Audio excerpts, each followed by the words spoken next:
Imagine this, you're flying down a quiet country road on your motorbike, wind in your face, the world blurring past you. I think that thrill is a tough truth. Motorcyclists are some of the most vulnerable road users out there. So here's the big question. Have tougher testing laws in the UK actually made biking safer, or is it just red tape that turns people away from riding altogether? Let's dig into this real story.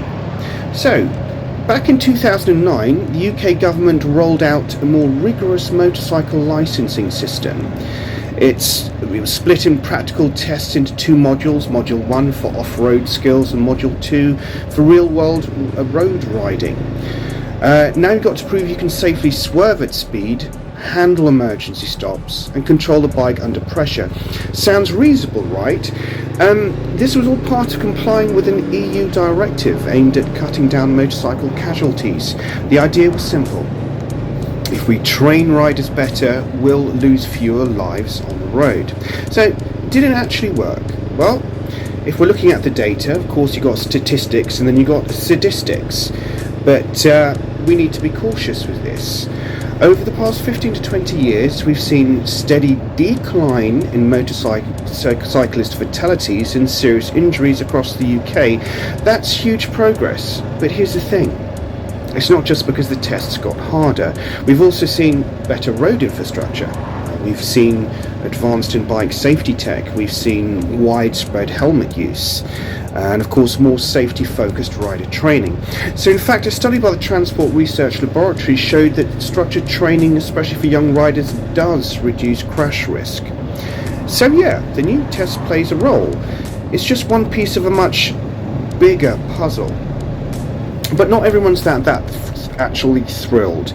The new system is more expensive, it is more complicated, and frankly, it's put a lot of people off riding altogether, especially young riders. There's been a noticeable drop in new motorcycle licensing applications since the changes came in. Some say the red tape is turning bikes into a middle-aged hobby instead of a rite of passage.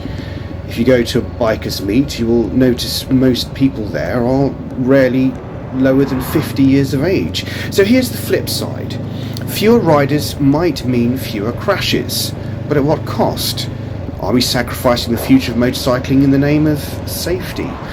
This is the real challenge. How do we balance freedom and safety? Because the truth is, motorcycling will never be risk-free. That's part of what makes it so electrifying. But with smarter training and sensible regulation, we can make it a lot less deadly. The UK's stricter test hasn't solved everything, but it's moved the needle in the right direction. Fewer crashes, fewer tragedies, that actually does matter.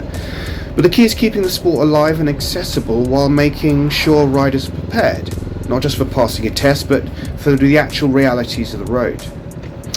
So, where do you stand? Do you think stricter testing is making a real difference, or is it just gatekeeping for new riders? Drop your thoughts in the comments. I'd love to hear from you. And if you've taken the UK motorcycle test recently, share your experience. Was it fair? Or was it overkill? Or did it generally make you a better rider? If you found this video interesting, give it a thumbs up, subscribe or follow for more deep dives into motorcycle culture and road safety, and hit the like button so you don't miss a ride. Until next time, remember, it's not just about the destination, it's also about the journey. This has been Angel Talk, and I will see you in the next one.